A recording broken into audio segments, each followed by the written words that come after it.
And on behalf of the entire Hillwood team, I want to welcome everyone to Alliance, Texas. And we're here for the executive briefing on workforce innovations. Alliance, Texas is a mixed-use real estate development to include industrial, office, retail, and residential products. We opened Alliance, Texas in 1989 as a public-private partnership with the FAA, the City of Fort Worth, and Hillwood, the private entity. And Hillwood is the real estate development company. Today we have 17,000 acres of land with over $7 billion invested out here. It started primarily with public money, being the large chunk of that. Now it's primarily private money. Of that $7 billion, over 95 to 97% of that is private money. So this is a great example of a public-private partnership with seed money from the public sector that has blossomed into a great economic development project. I think this year we just celebrated our 1 billionth, with a B, billionth dollar in taxes generated at Alliance, Texas. When in 1988, before we opened, it was primarily farmland, which generates little or no taxes. The reason for some of that is we've built over 30 million about 32 million square feet here of buildings, and we have over 300 customers, and over 60 of those are Fortune 500, Global 500 size customers. And from farmland in 1989, we now have over 30,000 people that come to work here every day. And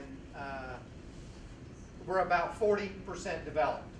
So there's a lot of work left to do, a lot of more jobs to create, and we've been lucky enough to create a bunch of those this year, so this is very important to the whole community. And one of the keys is this Alliance Global Logistics Hub that employs multimodal transportation. We have the Alliance Airport, which is a cargo-only airport that is international. We have U.S. Customs on site. It'll handle any airplane made today and has all the technology that I can't pronounce. And then we have the Burlington Northern Intermodal Hub, which is on the west side, and that's our connectivity to LA, Long Beach, and the West Coast ports. Also Houston, Mexico City, Kansas City, Chicago, and then east to Memphis and Atlanta. So it's a crossroads of economic activity over the rail, both direct rail and intermodal rail. Then we have the Union Pacific Railroad on the east side of Alliance providing direct rail service. Then the third piece of that multimodal transportation is Interstate 35W, which is the NAFTA highway going all the way from Laredo, one of the busiest land borders in the world, up through to access to Canada and the Northeast. So that's one of the things that's very popular to our customers. And then probably one of the last thing I'm going to mention is the foreign trade zone. All of Alliance is a foreign trade zone where it helps companies reduce the cost of importing products into the United States, and it speeds up their supply chain. And through the years, we are now the #1 foreign trade zone in the United States. We bring in more, we process more imported foreign trade zone product than any other FTZ in the country. And you wouldn't think you'd find that in little old Fort Worth and Hazlet, Texas. So it's another reason that we're here. Workforce is a huge issue for us. When we started Alliance, we had a goal of creating a center of excellence for education and training, all the way from frontline workers to PhDs. And we have to keep that pipeline of skilled workers, and I think this is true for us, but this is true for everybody around the country. In 1998, we opened the Alliance Opportunity Center, which is a clearinghouse for employment at Alliance, both for the employers and the job seekers. And there's no charge to either side of them, and it's a great way to match skills with needs. And they've been around for what, 24 years, 25 years now, and they process about 1,700 job seekers a month out of the Alliance Opportunity Center, and it's a great alliance, a public-private partnership in itself. We also work very closely with the regional workforce boards, with the community colleges, with the independent school districts, and with the universities. So at all levels of education, we're working hard on that. And I think it's important not to focus on just one piece of it, but it has to be a system. It's just like transportation. Transportation is not a truck or a train or a highway or any of that stuff. It's the entire system of the entire system working together. In all of that is really it's represented by the fact that we're all meeting here today to have this discussion. As an additional tool to strengthen our concept of this Center of Excellence for Education, we were really excited to hear about this industry-recognized national certifications with the MSSC. And we heard about that back in 2007.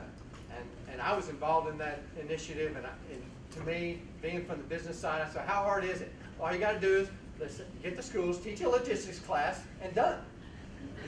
Well, it's now 2013, and it took us years to get through the issues, and I know everybody in the room understands the issues that I understand now that I didn't understand then, but because of this great team, locally, statewide, and nationally, we've had a lot of success developing that MSSC certification. And we were really excited when we learned that the Department of Labor had funded Workforce Solutions North Central Texas to commission the MSSC to develop the first ever national training and certification program. At Hillwood, we saw this potential for our customers, so we supported the Workforce Board by helping them recruit industry subject matter experts to come in and help define the national logistics standards. Because we have such a great laboratory of companies here, they were very willing to help and work on it. From that, they asked for 2 tiers of certification: the CLA, Certified Logistics Associate, and the Certified Logistics Technician. And that's exactly what MSSC has delivered. As a result of all this, training them is not the point. The next is industry driven. Many of our customers here at Alliance are giving preferential treatment to the CLA, CLT certificate holders, granting interviews, not necessarily guaranteeing jobs, because in the last 2 or 3 years, we haven't been hiring anybody. But now that is changing, but at least you can get your resume to the top of the list. When you're applying for a job, you're one of 500 or 1,000 people. What makes you stand out? Well, if you have this certification, that makes you stand out. And more importantly, I think we'll hear today from some of our users that are utilizing this, not only does it get them hired, once our customers have hired these people, they're immediately promotable, they're responsible, and they're fantastic employees. So it's a great benefit. It's not a charity thing.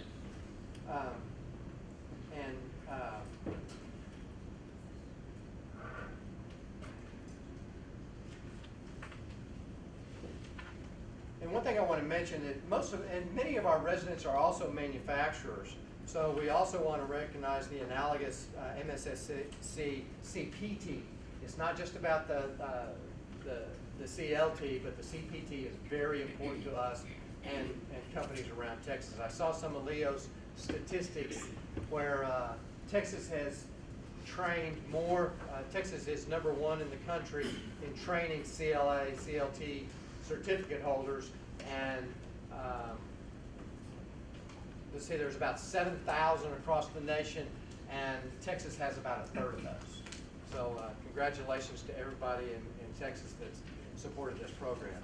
Okay, let's get to the program. Oh, wait a minute. I want to talk about Governor Rick Perry of Texas on Monday signed the HB 5 and SB 441, the Skilled Workforce Initiative that will really help drive the certification of workers in the state of Texas, and that's real exciting for us, and we hope to see how that all pans out.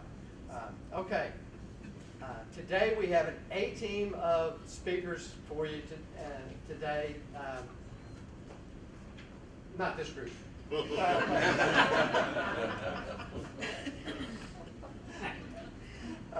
Hope Andrade is the Commissioner for Employers in the Texas Workforce Commission. She'll be our keynote speaker. Tony Bennett is the President of the Texas Association of Manufacturers. Carlton Schwab is the President of the Texas Economic Development Council. And then we have industry users from prominent companies such as Lockheed Martin, Genco, Benny Key, and BASF. We also have leading community colleges and universities from the 3 largest urban areas in Texas, from the Dallas-Fort Worth area, Houston, and San Antonio. So this is an A-team lineup. And I'm not going to introduce each speaker. You have their bios in your packet. But I am going to watch the clock to respect your time. Each speaker is going to have 10 minutes. I have a timer. And I'll be sitting right there so you can glance over. But I do want to leave about 10 minutes at the end of the talks for questions and answers. And at the end of our presentation today, we're going to have lunch served. That's going to be a quick event. Okay, we're not dining today. We're working. So when we break for lunch, that's loosely defined word, break for lunch. You'll have a chance to get a bio break. We're going to have box lunches. Grab your box lunches, grab a drink, come back in, and we will continue with the thing. We have so much information to provide, we just don't have time for a dining experience. So hope you're not disappointed with that. And then after the program, we're going to have a tour of the Alliance Global Logistics Hub, to include the BNSF Intermodal Hub. And many people in the room have signed up for that. That tour is full. There are people on the waiting list, so if you would like to hang around, first off, is there anyone that has signed up for that tour that wants to give up their seat? Okay.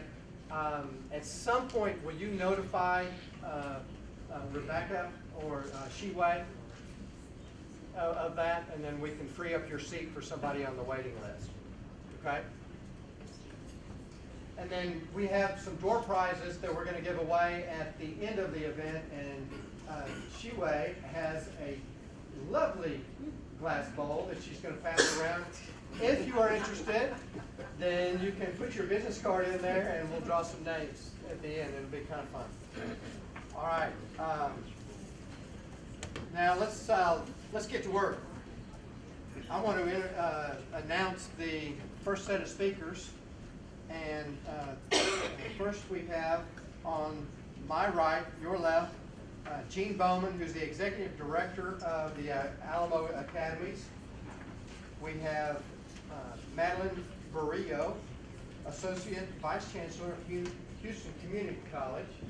And we have Troy Vaughn, Associate Vice Chancellor of Continuing Education for Tarrant County College. So I'm going to turn it over to y'all, and who's going first? Gene, you're up. Ready, go. No, I tell you when to go. I need 30 seconds to delivery. Last night, 2 things happened, very important, and they were what? Spurs won. Oh, can't done. Absolutely. Go man. Yes. And the second thing is, my second grandchild came in at 3:30 last night. All right. Now you can start my 10 minutes. I wrote me on script, only got 10 minutes. Is this working? I don't know if I need it or not. But I'm here to talk about the Alamo Academy, which I think is an outstanding model. I didn't invent it. I wish I had. But here's what we're going to talk about. This is an industry-driven workforce and economic development partnership. A solution for the schools to career pipeline. I wish I'd made up that sentence, but the Federal Reserve Bank of Dallas made that up when they came and visited last March for a week. And that's what they thought about this program. Next slide. Here's what we are. This is what my board said our vision is. We're a change agent. Everybody's a change agent. A change agent is not a nice word, though, because if you're changing something, you're irritating people. So that's why I got hired. I'm good at irritating people. So we're a change agent for transforming the San Antonio economic region. It can transform anybody's economic region. I like to think we're the premier regional industry-driven. All those words are important. Industry-driven, contextualized, dual credit program of studies. But the most important part is a supply and demand solution. If you don't have a pull for your product, I'm not a business person, so I gotta be careful here. I'm a retired Air Force, but I would think if you don't have a pull for your product, you're gonna go broke. Okay? You gotta have somebody who wants to use it. So we're a supply and demand solution, and we're very fortunate to have been nationally recognized lately the last few years. Next slide. This is what we're producing with these high school students. College proven, career ready talent. We're not doing college ready. We're doing college proven. I think it's a huge difference. Next slide. Here's the program real quick.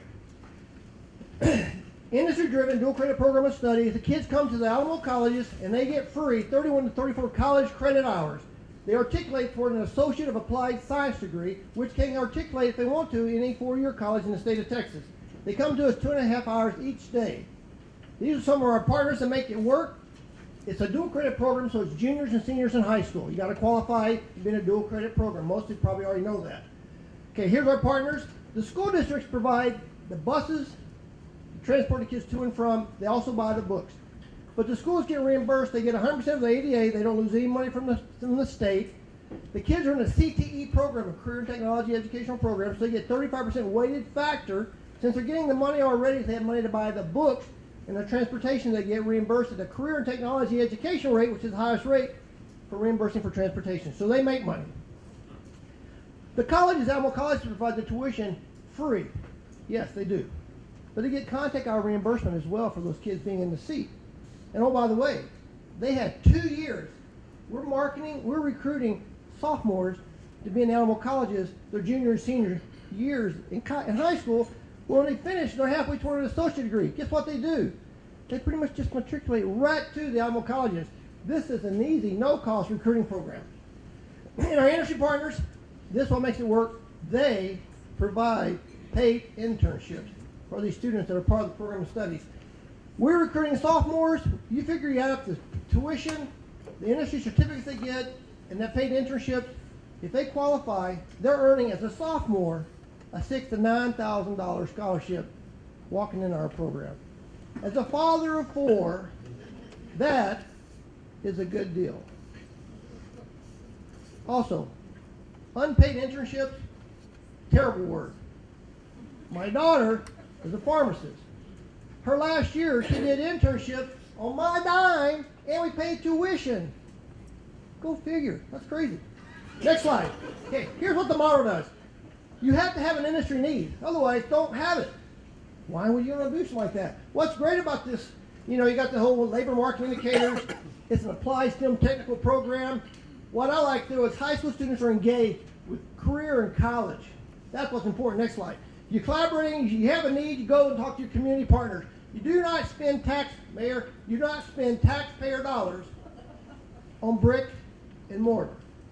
That's expensive. You collaborate with partners you already have. So the community college, Alamo colleges, with the industry partners, they created with MOAs and all that kind of stuff. A nonprofit board, which one I work for, you put it all together, use what resources you already have. We started the Alamo Academy's program, again, industry-driven, contextualized, dual credit program of studies, paid internships, level 1 certificate.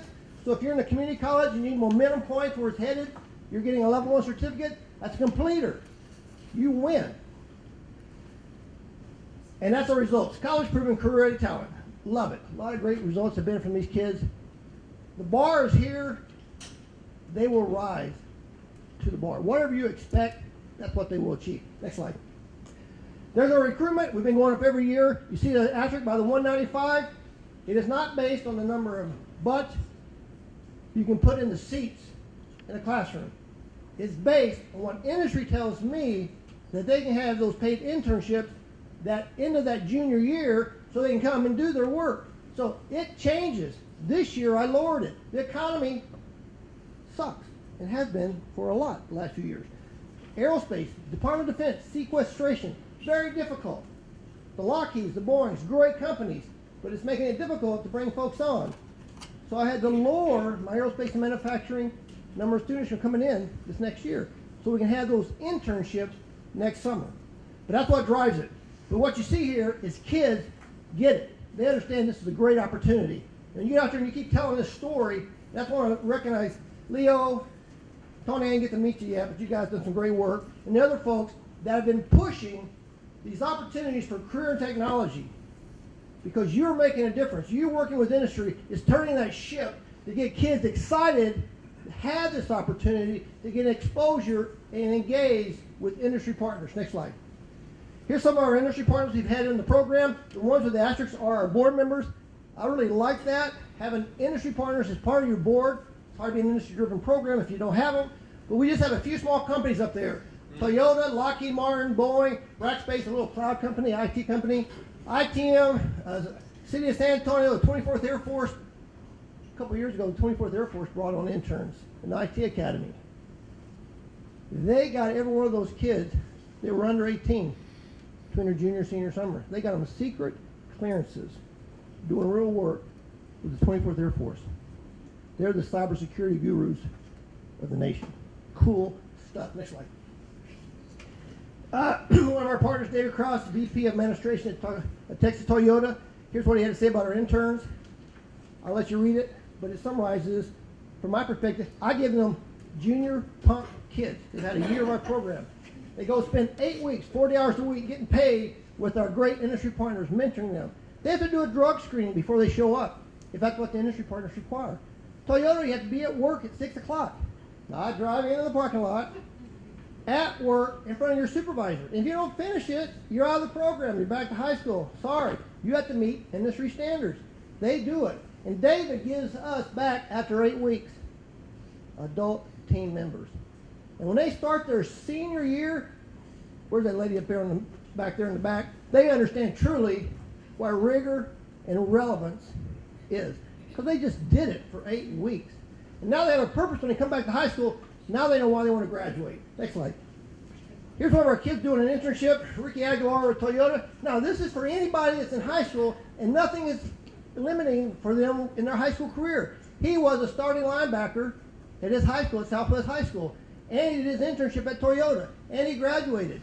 Now he's at Toyota in their work-study program, working 2 days a week, going to school 3 days a week, and they're paying him. It's a good deal. Next slide. Here's our results. 862 graduates. 94% continue post-secondary education or going into the workforce in one of those career fields. The other 6% either moved away or they got a job in another area that wasn't part of those 4 industry clusters. To date, 300,000 got scholarships. If they fill out the applications, they get a whole lot more, because if I'm sitting on a scholarship board and there's Johnny and Susie, and Johnny has a year's worth of college credit, an internship with a Global 500 company, all that initiative, and he's a good kid, I'm going to give him or her that scholarship. I'm sorry. It's great initiative. And, oh, by the way, they're college proven. The best thing, though, is our community and industry partners are satisfied. If they're not, they tell me immediately. They think yesterday, it's late. In education system, since I've been in now for 7 years, you plan first semester for the meeting you're going to have next semester, for the results you're going to start trying to produce the third semester, and maybe at the end of the second year, you might get results. Industry doesn't move that fast. Sorry. I didn't get that wrong. They move really fast, but academia is amazing. But they're very satisfied. Next slide. Here's the results across the board. We started with the Aerospace Academy in 2001 with Lockheed Martin, Boeing. Those folks came on board and helped us start it. IT came on board next. Manufacturing Academy, Health Professions after that. The Health Professions Academy is a nursing track. That's where the need was. Next slide. Very fortunate. Last year we were asked to submit an application for the Texas Higher Education Coordinating Board Star Award, trying to help close the gap for minorities, at risk, all kind of folks. We were very fortunate. We were recognized last year as a recipient of that award. Next slide. This is some of those IT kids I talked about. 3 years ago, the Air Force Association had a program for high school kids, Cyber Patriot, where you compete against each other across the nation. You have a small company and you compete against the bad guys trying to attack your company. You got to keep it going, all that kind of stuff. 3 years ago, they opened it for the open division. Usually it was the Air Force junior ROTC kids. We competed 3 years ago. 3 minutes? No. Oh, Okay, I'm done. Veterans recognize this. Next slide. There it is. What I didn't make it up. Next slide. The National Journal recognizes great things. What I like, cool innovations to lift workers in the middle class. I'm going next week to be on a summit. The National Journal invites to come talk about it. Pretty exciting. Next slide. Next. See, I didn't make it up. Next slide. Didn't make it up. Next slide. Here you go. And here's the best thing. Leo recognizes this as a best practice. How cool is that? Next slide. And here it is, the MSSC results. These kids, this is the first year we integrated into the classroom. Our juniors got 92%. Oh, come on. The seniors did it last year. This year they did the second part. Well, they did 88% on the first test. And the second one, they did 75%. The first year, amazing what they can do with these things. These are high school juniors and seniors. Next slide. 24, Lockheed Martin, no college debt, a financial analyst, jet engine mechanic, test cell design, testified in front of the Senate this year about changing House Bill 5. And Enriquez, 26, 2 associates, undergraduate, master's degree, no college debt. She's a commercial contract negotiator for Lockheed Martin, started as a jet mechanic. This is not an end. This is an opportunity to jumpstart your careers. I'm done. Great job, David.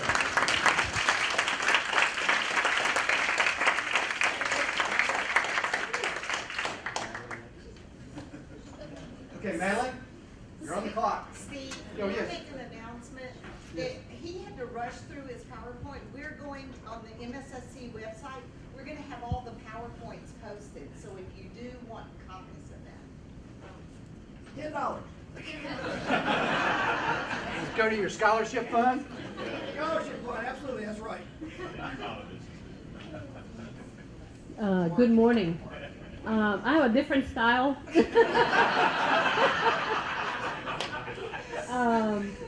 I'm going to be a little bit probably calmer, but I think everybody who's on the panel is as passionate about workforce, and I think that's what we all share when we work in community colleges, especially in the workforce area. And I want to thank Cleo for including HCC in this presentation and giving me an opportunity to tell you what we're doing at HCC related to the Manufacturing Skills Standard Council certifications. First, let me tell you a little bit about HCC. We are the second largest community college in the state of Texas, singly accredited. We have about 71,000 students, 22 campuses, and you can see the rest of the statistics regarding the size of our college, which is pretty representative of the city in which we operate, right? The 4th largest city in the country, named a #1 manufacturing city, which is one of the reasons why we focus on how we could address the needs of that industry. We ranked #1 in Texas in transfers to 4 years, and the college had focused in the past on that academic transfer pathway. Students coming to HCC completing an associate's degree of arts or an associate's degree in science, and then moving to the 4-year universities.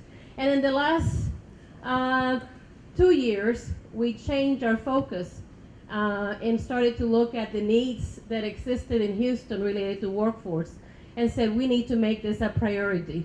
And I will say Houston is open for business. How many of you have been in Houston lately or passed by? They're hiring. And so we started receiving a lot of calls from employers saying, we have a desperate need. And it doesn't matter whether it was the manufacturing industry or the energy industry or the healthcare sector or food distribution. All we kept hearing was that there was this great crew change. All the people who were supposed to retire 5 years ago, before the recession, could not retire. And we all know the reasons why. But time passes, we don't get younger, so guess what? Many of these workers, now 5 years after, are saying, I'm ready to retire. I was ready 5 years ago, and I couldn't do it. I'm ready to retire now. So the need is enormous. So in our refocus, we decided to have a strategic plan about how we were going to approach the needs of workforce. And we said in terms of priorities, we're going to focus on high growth, high demand occupations in our city. We then started to improve our infrastructure, our curriculum, our capacity to be able to respond to business and industry needs. And if listening to the trends nationally, not only at the high school level, where career and technical education, it's back at the high school level. You know, we used to call it, I'm going to probably age myself a little bit, but vocational education, right? Some of you here in the crowd remember the old VOTEC. And then we said, oh no, everybody's going to go to college and have a 4-year or a PhD. And so what happened was we started to have all these large number of students not graduating from high school because there wasn't anything there for them. So, like everything, it's a cycle. Career and technical education is back. So we also heard that in our research, and we learned by also talking to employers, that industry certifications were relevant to them when they were making hiring decisions. So we looked at our programs, and we had a few programs outside of healthcare that had industry certifications, and we said, okay, our focus is going to be every single workforce program will have a relevant industry certification, and we're going to test relevancy by 2 things: data, research, and talking to the employers. And that's how MSSC came up to HCC. So we held a couple of skill summits where we actually brought in employers in several sectors. So our first skill summit was in manufacturing, and there's a couple of people here who participated in that. And then out of that summit, we combined the information that we had put together from research related to the trends in manufacturing, along with this. We did a survey of employers in Houston, and what we found was that we produced a white paper. We found that the manufacturing employers in Houston were in great need for these jobs that you see there. But they also told us, when we asked them the question, what were the industry certifications relevant to them, MSSC came up. You see other there, AWS. And in construction trades, we had others like NCCR. And so we started embedding the certifications into the system. At the same time, we were part of the grant that North Central College had. So we were already doing the Certified Logistic Associates program. Next slide. Okay, one more. So why did we decide to do MSSC? One, our employers were telling us that it was relevant to them. It was a third-party way of validate the training that we were providing at the college, and all the reasons my colleague here shared with you. It positioned that student at an advantage in terms of hiring. Their training was validated outside of what we did. Well, of course, we grade them, but we also put them through the process of certifications.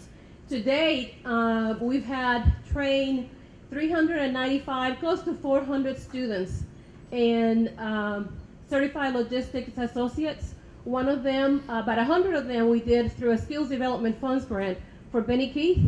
We're still in the middle of that grant, and we have about 200 students who have completed the Certified Logistic Technicians. And the employers come to the campus to hire them once they're completing. We also embedded that as part of our career pathway. So they start with a short-term certificate, which is part of our Associates of Applied Science degree. So if they decide to come back, the training that they received in that short-term certificate, it's part of their associate's degree. So we also looked at other certifications, and in our manufacturing associate's degree program, the faculty, based on the research we did, also decided to embed the certified production technician, and that is going to be part of any student who graduates with an applied science degree in manufacturing, engineering, technology from ACC will also have a CPT certification. Our logistics programs that we offer at ACC, we have an AAS logistics, we have a specialization also in maritime transportation. You know, think about the things that are the drivers in Houston for this: the Port of Houston, the energy sector, and the healthcare sector, because there's a lot of manufacturers for medical instruments in Houston. So we have a dual credit program with 2 high schools at HISD where the Certified Logistics Associates is actually included in their training. So the dual credit, and there's 3 other local school districts that are now saying, as a matter of fact, when they talk to us now about dual credit, all they want us to talk to us about is workforce certificates or associate's degrees by the time they complete their high school diploma. I mentioned the Benny Keith skills development grants that we're doing right now for the CLA training.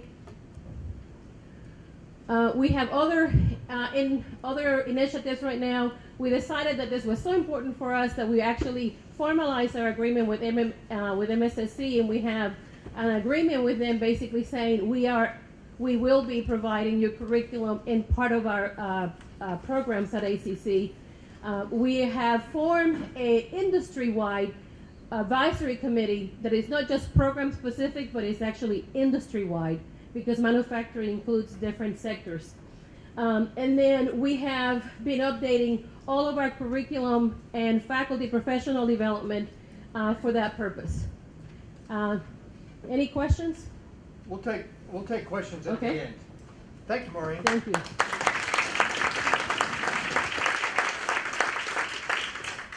And now we'll hear from Troy Bond from Tarrant County Community College. Tarrant County College. College. Drop the community. Good morning. And as Steve welcomed you to Alliance, I want to welcome you to our corporate training center at Alliance, which is where you're sitting. This is actually one of the 2 corporate training centers we have in Tarrant. This one, notice we're right here located with Hillwood. There's over about 250 companies up here in the Alliance area. That's why we have this presence up here. Steve mentioned to you about the Alliance Opportunity Center. We used to be co-located with them, and we still have offices over there with them where they're working with all the HR departments up here in the Alliance area. And of course, we look at what those needs are with the companies and try to work and solve those needs. The other corporate training center we have is located in Southeast Fort Worth. We call that the Tarrant County College Opportunity Center. That was actually started by Hillwood also with the city of Fort Worth. They started that facility. We then have taken that over, I guess, in about 2000, somewhere around there. Actually, what we're doing there, we have 2 buildings there. Inside there, we're doing computer numerical control training. We're doing the CLA, CLT. We, of course, are a training center for MSSC with the CLA, CLT. We also have the master trainer within TCC. So we've been involved from very start with MSSC, and we've been happy with the partnership we have with Leo and company. We also, I'd be remiss if I didn't say, let's see, Renee, that's with Genco ATC. We work very closely with them with this. And also, we have training partners. I'm one of those people that don't believe we have any competition in the area. We have partners in the area. And Community Learning Center that's sitting back there, Pat and Angela, are 2 of our partners in what we try to do and what we try to accomplish in Tarrant.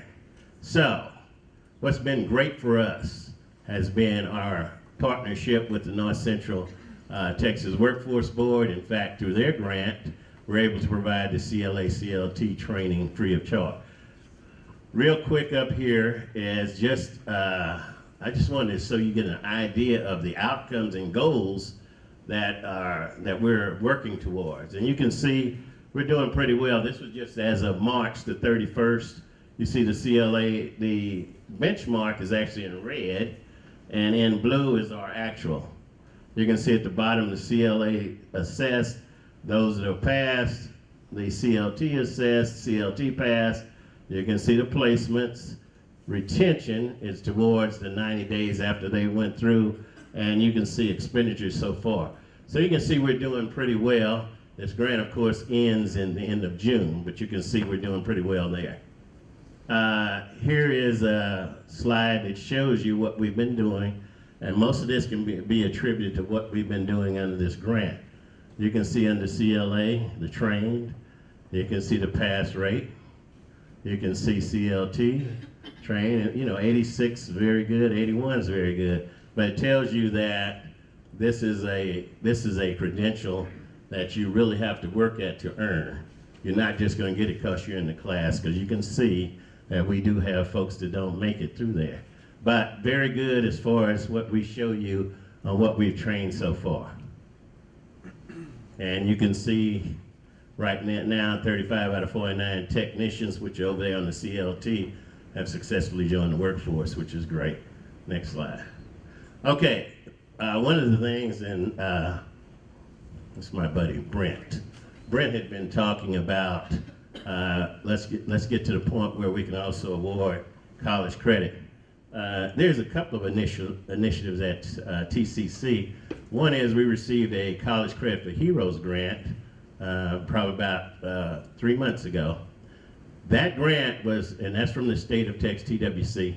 That grant is about getting veterans into the college, but having accelerated programs where they can earn college credit in a quicker fashion. And so we're a part of that. At the same time, what we've done, we've just started a logistics and supply chain AAS degree, so like what Madeline has going on. Embedded in this, you go to the next. Embedded in this will be CLA and CLT certifications. What I told Brent, his concern was, what can we do about moving that forward? I said, well, as soon as we're offering this under the credit side, it would be very easy for us to be able to give college credit, grant college credit to those students that went through these programs. So that's something that we're working on. In fact, I guess about a week ago, I was sitting in a executive leadership team meeting with the chancellor, and our chancellor said to us, we want to do better than what we've been doing. And this goes about the granting of credit for experience, especially geared towards veterans, of course, but geared towards anyone else. I'm going to be honest with you, TCC has been slow in this area. We've only been granting like a max of 18 hours for anyone that would come to the college. Our mindset's changing there. We'll be granting a lot more credit so we can get people through. And the reason for that is both of these counterparts of mine, we're all in this together, which means if you've been reading what's going on in the legislature, they're actually withholding some money from the colleges, from what they normally would give us, and the only way we can earn that money is through completers. And of course, I was very interested in listening this morning at the start with the leadership portion when they were talking about stackable credentials. And in fact, what we're looking at is that when we look at our credit programs, all our degree programs, we're backing those up, looking at all those stackable credentials that we could be doing so we can get folks through that. Those earn those completion points, which will allow us to access that other money. So this is going into play. They start in this fall. So we should be on board to take care of Brent also. Next slide. It's all about that. This is what we've been doing with the grant. And you can see up the top, basically the CLA, 28 hours, you can see this is really the flyer that we've been sending out to companies as well as letting the individual look. What we looked at, you can see the CLA, CLT, but at the same time from talking with business and industry in the area, we've also been making sure we had everybody go through forklift certification training, OSHA training, and first aid CPR. So when we get students to come in for the CLA, and CLT, we also have them go through these things because the companies have told us if you can also add these certifications, then we have a better product going forward and we'll be able to hire those people back. The other two things we have there are just some additional things that we've had that we add based upon what business and industry would ask us. So if the industry that's working in the cell phone industry talked about we need these things added, we do that also. 2 minutes. Next. Real quick, this is just a 160-hour program that we did based upon input from business and industry. Quickly, just so you can see, we typically did our usual program that I pointed out at first, but you can see some of this additional training that we've added. So we always talk to the companies, if you have additional things you want us to concentrate on, and we customize that additional training to what the companies want. Next. Okay. How's that?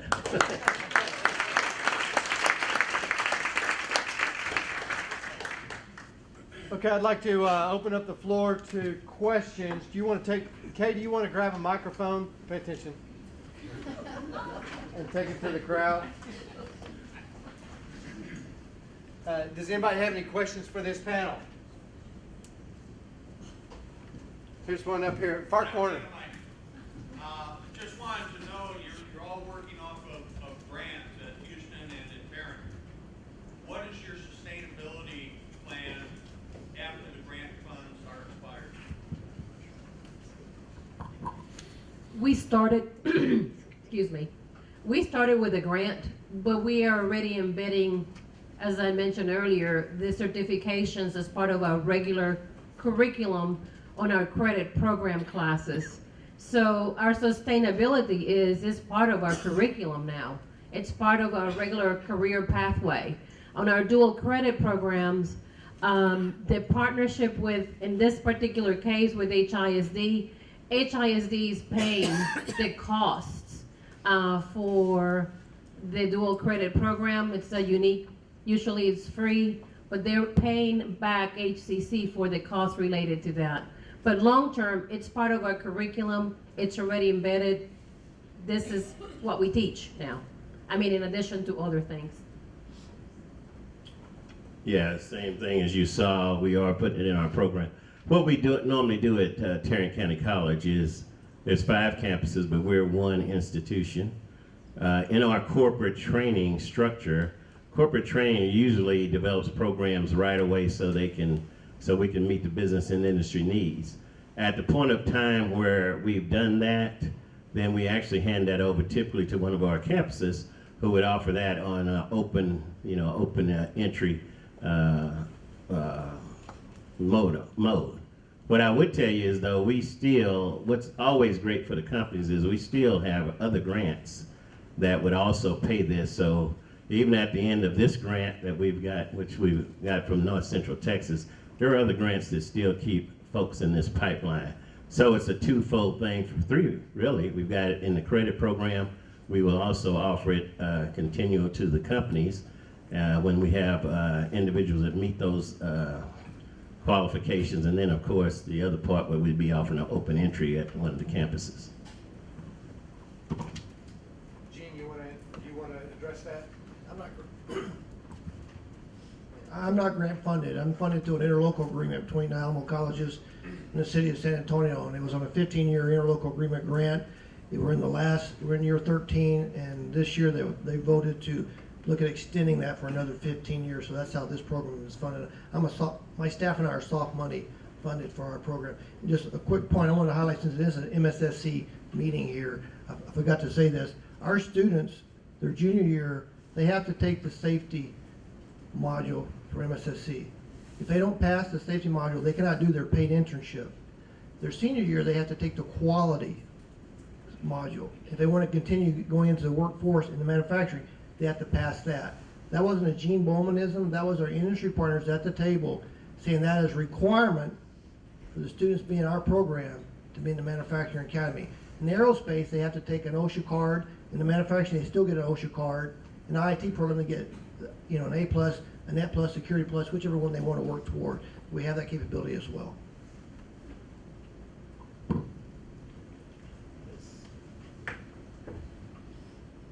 How do you guys handle the issue of younger than 18 on site with employers for purposes of workers' comp? Yes, that is always the first question that's ever asked. And what I would highlight is that the companies that are our industry partners and are on the board, the Toyotas, the Lockheeds, the Boeings, they got lots of lawyers as well. Okay, and they basically said we could do it, but what the rules really say for a kid working that's under 18 on the child labor laws, there's like 5 things you cannot do working with shearing equipment, driving a forklift. Everything else you can do. So what we do with each of our industry partners, we develop a training plan because it's getting a college grade for that practicum. So we work with our department chair, with our industry partners, we develop a training plan so they know what they're going to do. It has to relate to what they've been learning in the classroom. And just by the way, we're taking the technical courses of the Associate Applied Science degree, the fun stuff, and they have to come back and take the academic courses if they want to continue the associate. But you look at what's out there that you can and cannot do, and then manufacturers, you know, they peel it down, but there's like 5 things you cannot do and everything else you can do. So that's how they do it. And the companies do pay workman's comp. That's part of it. They have to do that, absolutely. You know, by law, they have to pay the minimum wage. I cannot tell a company what to pay. But they're averaging the last couple of years about $9.23 to $9.40 an hour for these young kids. So that's a little over $3,000 for that 8-week, 40 hours a week.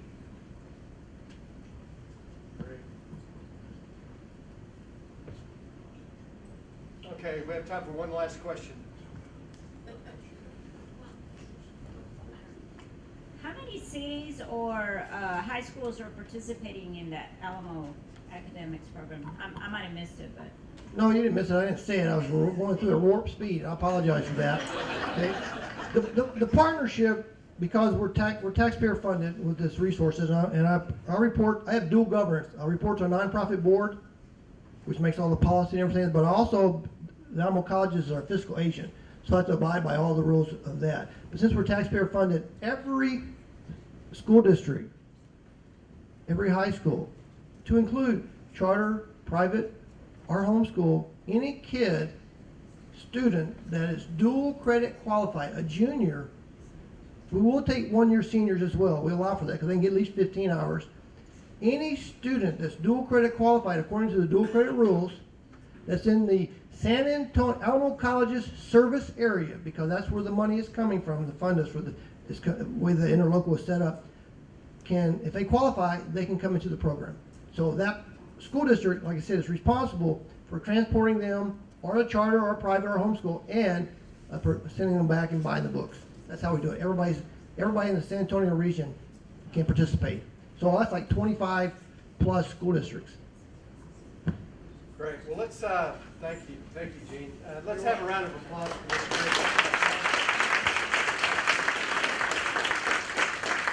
Okay, let's bring up our next panel of associations.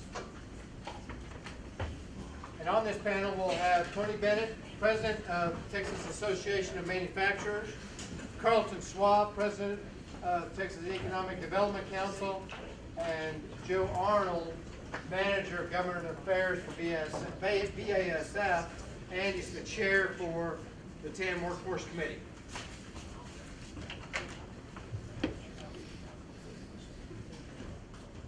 You gonna go first, Tony? Yeah, I believe so. You got Tony first? Got 2 slides.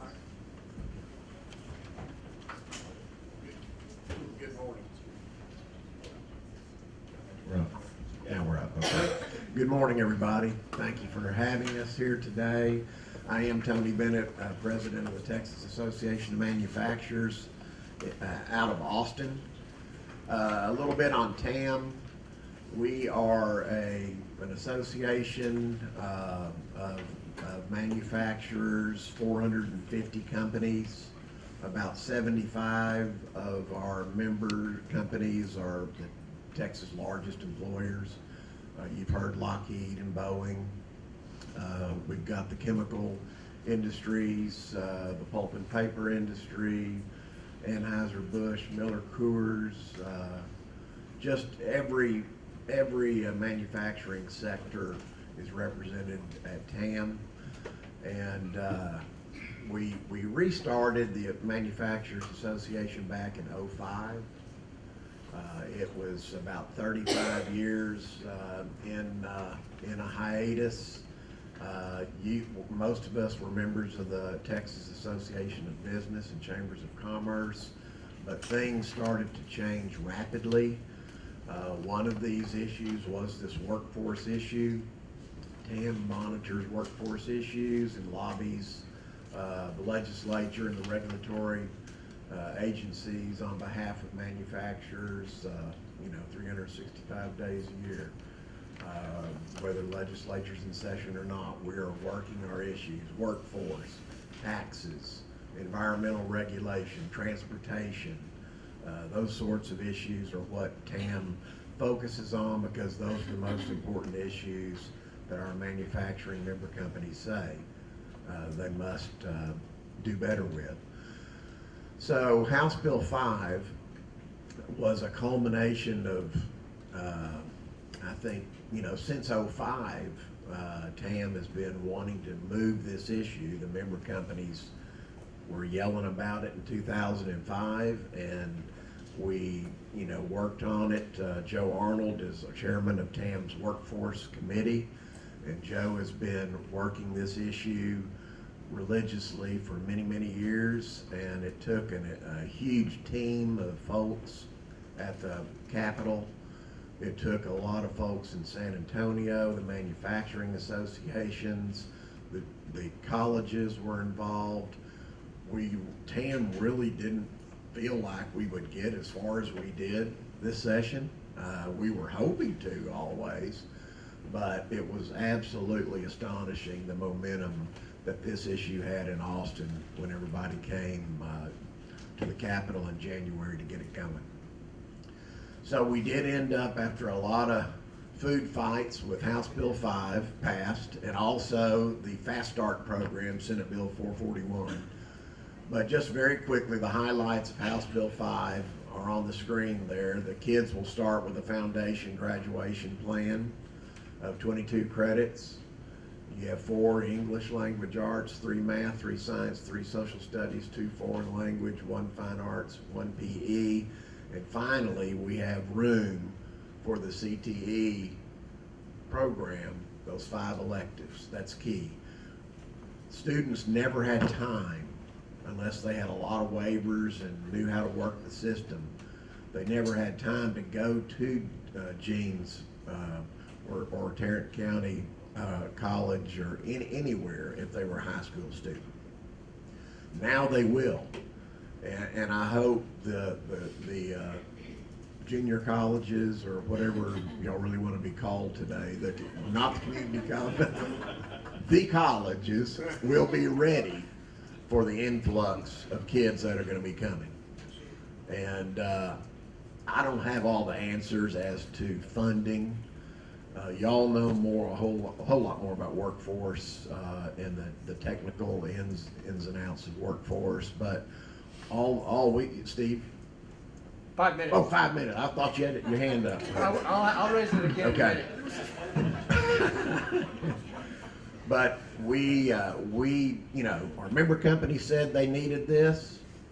We have this retirement cliff. They had the fiscal cliff a few months ago. Now we've got the retirement cliff of all of our workers and all the many plants in and around the state of Texas that are going to need to retrain tomorrow's workforce. It has to be done. House Bill 5 is here. Our kids, I think many of the students are going to go through the business and industry endorsement.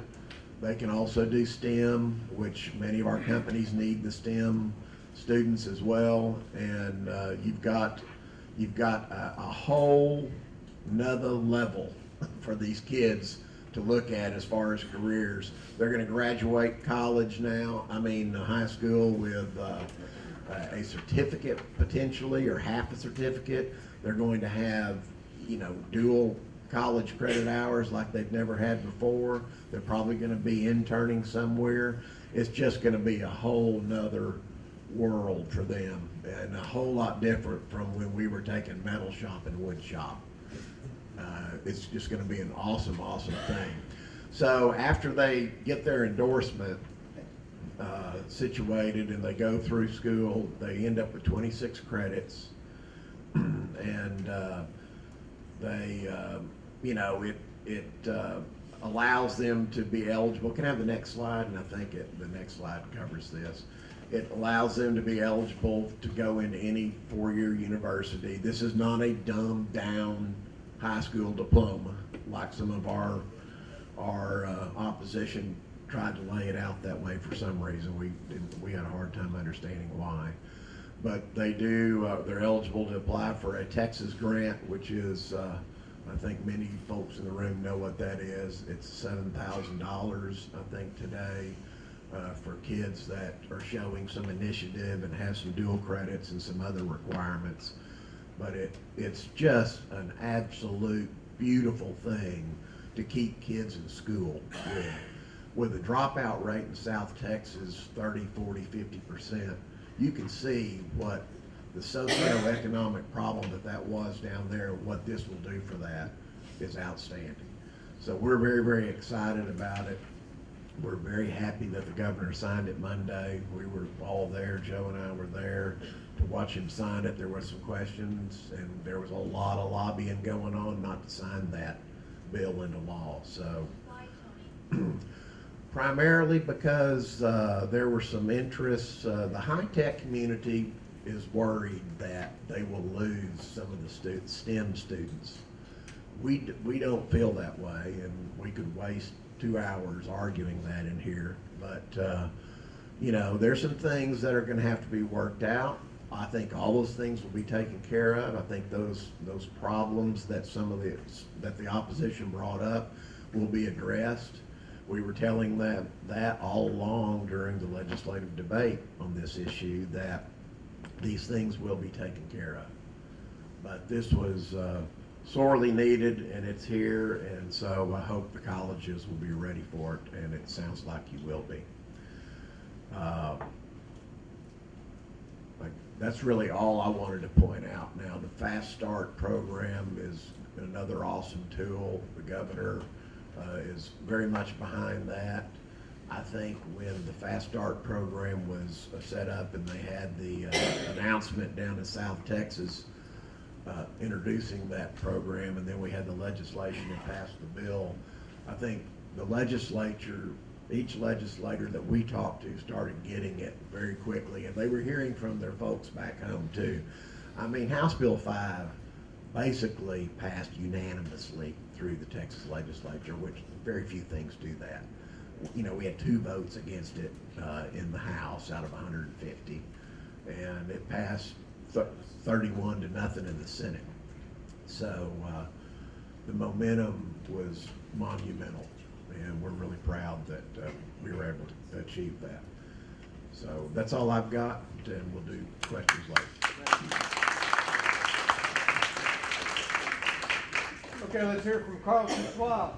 Thanks, Tony. Thanks, Steve. Good morning, everyone. My name is Carlton Schwab. I'm with the Texas Economic Development Council. If you just want to skip over to the second slide that I have. Let me tell you a little bit about who we are. We represent the economic development community in the state, and in fact, Amy from Denton is here. Who else is in the TEDC that's here? Kent, Kay's here. You know, our bread and butter type member is someone who's working in economic development on a daily basis, and they're working to bring jobs and investment to the state of Texas. We're very interested in manufacturing, because manufacturing is the highest multiplier effect of any job that's created out there. You know, and a lot of people in this day and age want to knock manufacturing. Oh, we don't build anything in the United States anymore. You know, let the rest of the world do that. To that I say bull, and you know the next 4 letters. And we better believe that as a state and a country, we need to continue to produce goods, and we can do them. We may do that in the future more with machines and less with people. But this is a good time, I think, in the state's history for manufacturing. There is no doubt that manufacturing is returning here, or it's coming here from other parts of the world, and we have to be ready to handle it. And it's going to happen here. Let's take advantage of it. And I feel very positive, very bullish on manufacturing, as well as certainly logistics and other components of our economy. That Texas is a great place to be. Real quickly, 850 members. We're the largest association of economic development professionals in the country. We were started in 1961. We like to say we were in economic development before it was cool. And we do the kinds of things that associations do for their members, supporting our professionals in the business, And we just got done with a legislative session that really was one of our rougher sessions over the last several. We can talk about that if you'd like to. Some of it has to do with how money is spent and how our economic development corporations can spend money in support of community college activities, in support of incentives at the local level.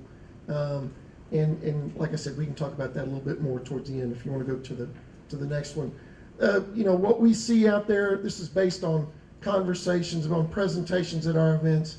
The skills shortage is real, but we need to be we need to be a lot more serious about it. And to talk about some of the things Tony mentioned, you can go to the next slide as well.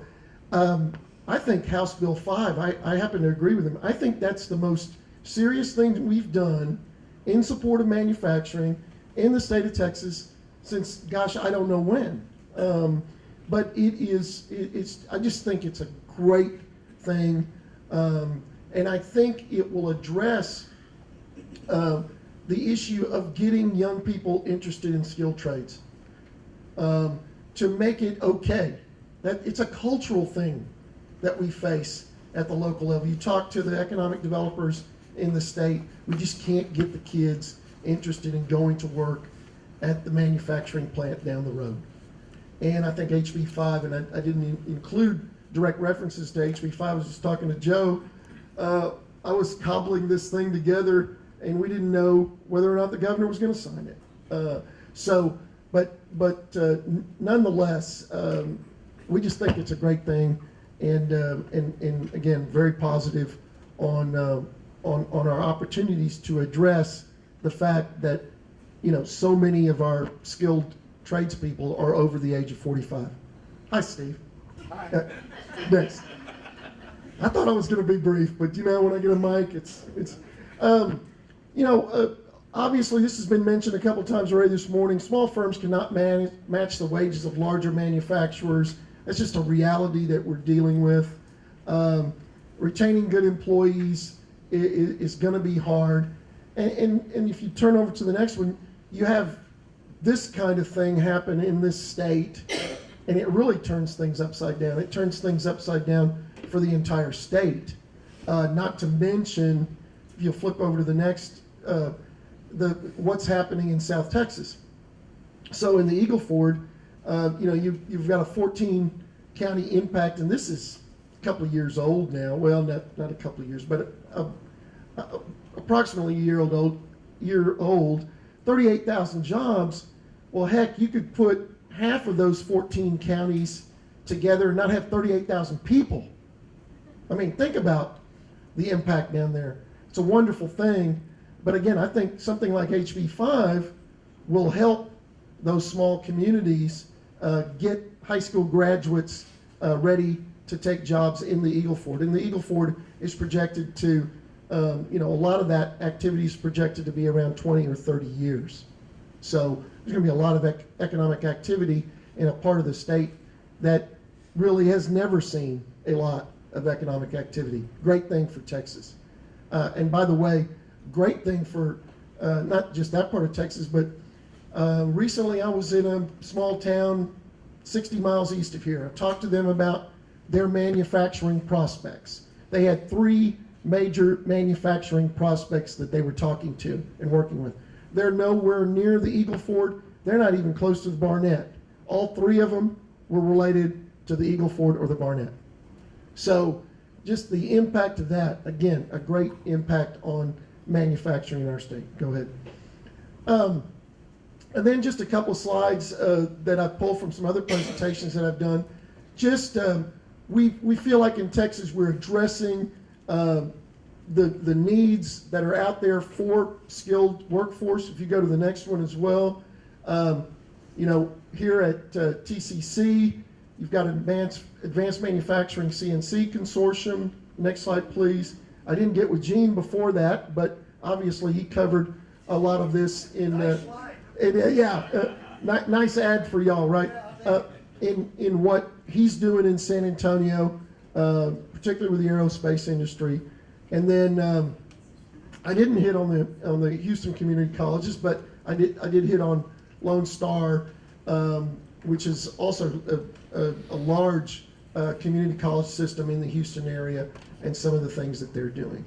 At the local level, again, just in this region, we've had economic development corporations in Mansfield and Terrell, for example, participate in the funding of career and tech training centers in those communities, and those communities now are considered models for career and tech training. Again, I think HB 5 really provides a boon to those communities, shifting more students into the career and tech training centers in Mansfield, Terrell, and let me tell you something, I think they're going to build them in many places around the state. So, Steve, do I stop now, ask for questions, or? We'll ask questions at the end. Okay, all right, thank you. Great.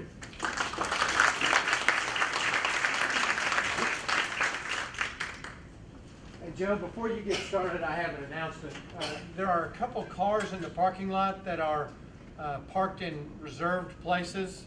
There's a red Dodge Charger and a brown Ford F-150. Does anybody need license plate number? Anybody have one of those cars? How brown? Gold brown or? We need, yeah, we need to move those.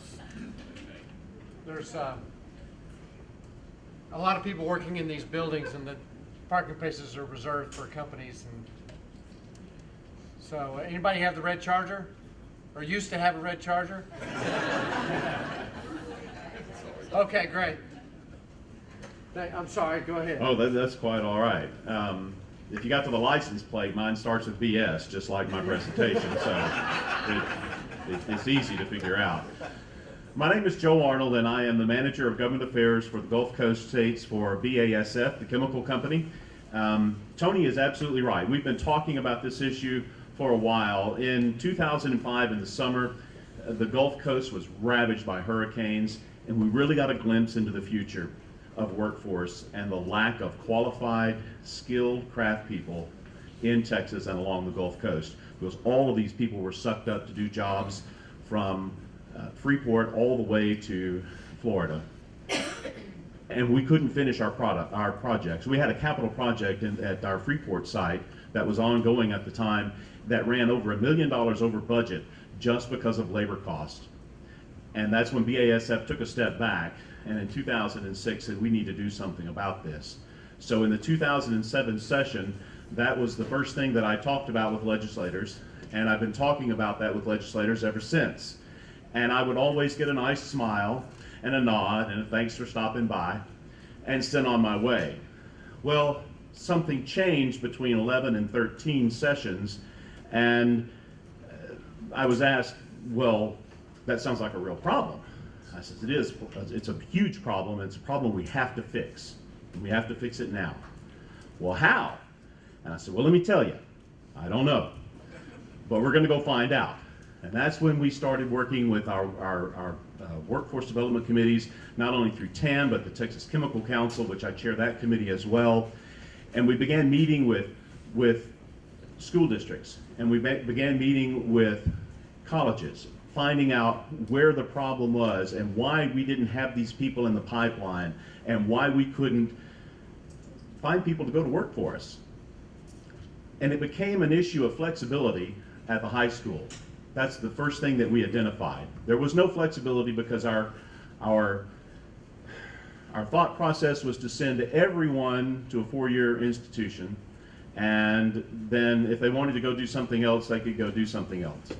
And that was really happening across Texas, because at community colleges and two-year colleges, you found a lot of four-year degree people learning a skill so that they could go find a job, because no one was hiring for that psychology degree that they got or that English degree that they got. So we began to put together a plan and put together a bill that eventually became House Bill 5. And House Bill 5 is now law, and we're happy. So I want everybody to put their right hand up in the air. Come on, join me. We're going to do a virtual high five. So on three, 1, 2, 3, high five. All right, we're done. No more celebrating, because we've got work to do. We have to engage now as business with our colleges, with our local school districts, because they're not going to just automatically make this happen for us. They're not going to give us what we want. You know what they'll give us? They'll give you what you ask for. We have to go ask for it. We have to be engaged at each of our manufacturing sites to find out what the needs are in that community. Go to the colleges, go to the school districts, put a program together and make it work. In Freeport, we approached the Brazosport Community College and Brazos ISD, and we said, what can we do? That was a couple of years ago. We ended up building the Process Technology Center at Brazosport Community College. It's full now to capacity, but that's not the only thing that we need. We also need the welders, we need the pipe fitters, we need everything else that goes along with that. Without industry, though, sitting down to the table and putting their money where their mouth is and saying, we'll pay for those welding machines, we will come in and build a virtual plant that you can teach somebody to operate on. We won't get this done for us.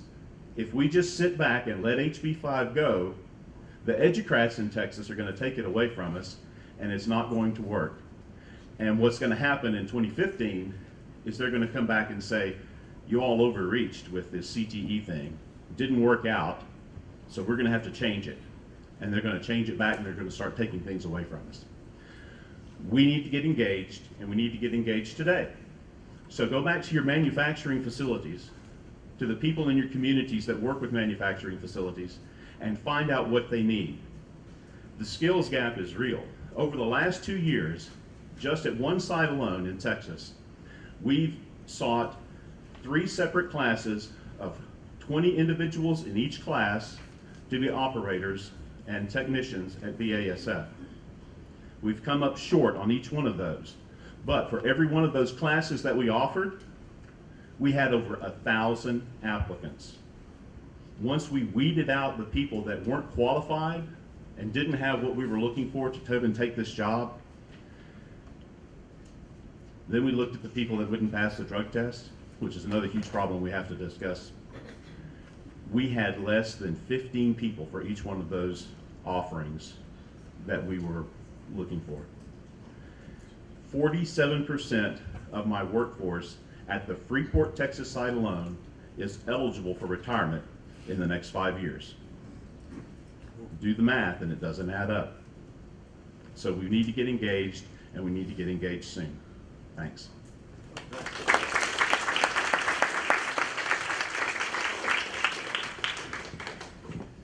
Thank you, Joe. Okay, let's open up the floor for questions. Cynthia, you jumped with your hand up. Me? Cynthia. Oh, she's waiting on the microphone. Thank you. I think you said it so well, all of you. I just wanted to say our chamber with Dallas and some others were very supportive of HB5, and we worked with TASA, Johnny Vaselka. We were just, Monday was a wonderful day, so I'm just so thrilled. What I wanted to ask about, I heard Gene talk about collaboration between the parts of the pipeline, and then Joe talks about engagement. I'm with the Chamber of Commerce, run the workforce component of that, and that's exactly what we think is needed. How will we do that? How can we drill down into being sure that happens? Do we need directors of engagement in every business? Who's going to do it?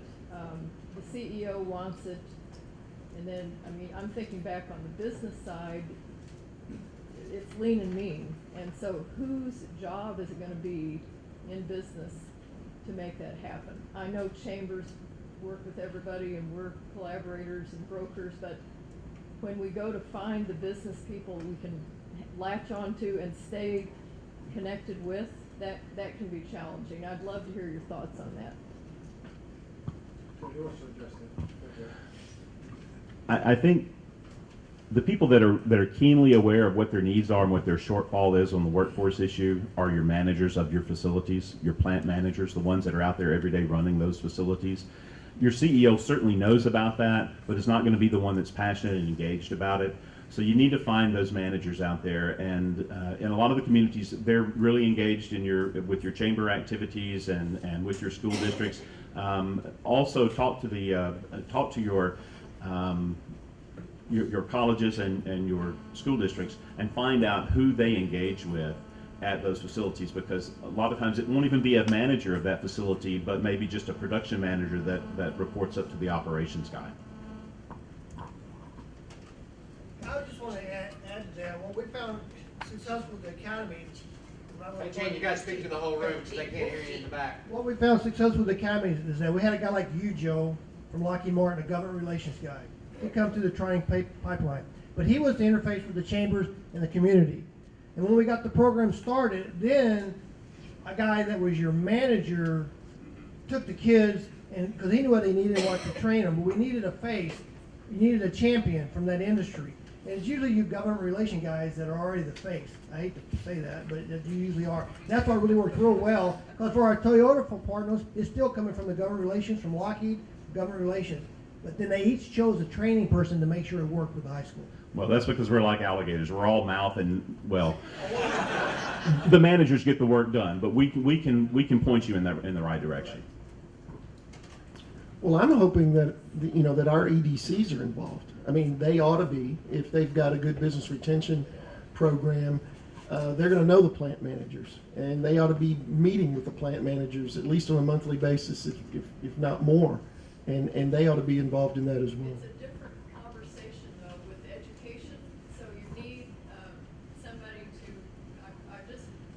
it is going to have to be in depth, in the weeds, there's more to it than what the plant manager may have time for. I'm very familiar with what you just said, that's great, but this is different now. We have to redo a bunch of stuff, so I'm just worried about incremental resources that may be needed, because hey, the legislature's gonna meet again in 2 years, so that's my concern. And I might add, the school counselors are going to be absolutely critical, because under House Bill 5, it is my understanding that they will sit down with the students and the parents at some point in that sophomore or junior And that year. ratio is 400 kids to 1 counselor. That's right. And Counselors have 400 kids to 1, so I just Yeah. think we need to put some resources on it. I don't disagree.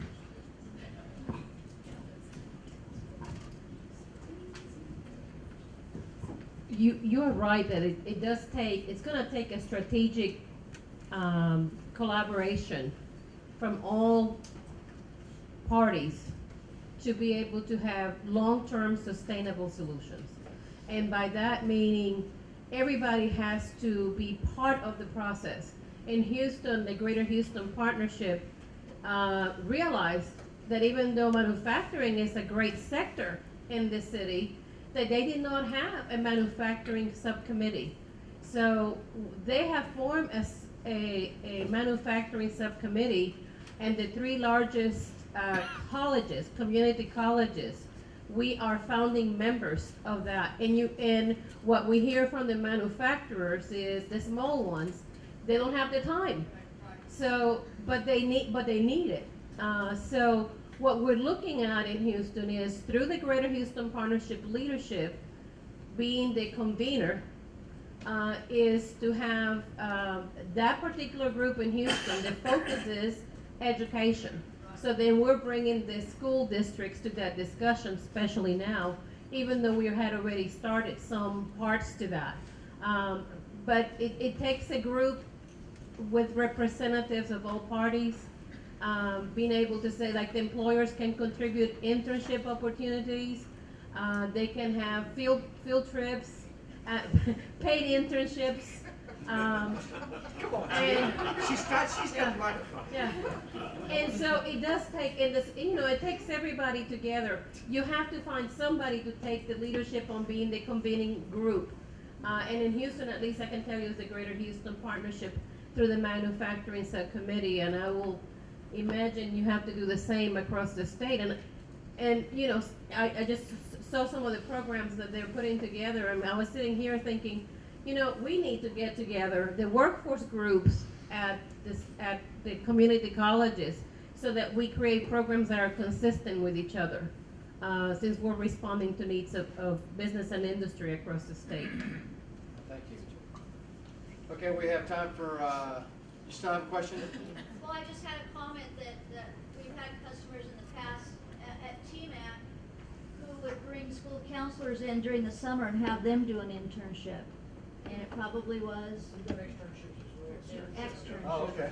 So that when they went back to the classroom and talking to the kids and their parents about job opportunities, it was something that they'd seen firsthand. They And might I don't actually know what they're talking about. So I don't know if we could do that with the ISDs more than just, you know, onesies and twosies, but make that a program. Great idea, great idea. Well, let's have a round of applause for this great.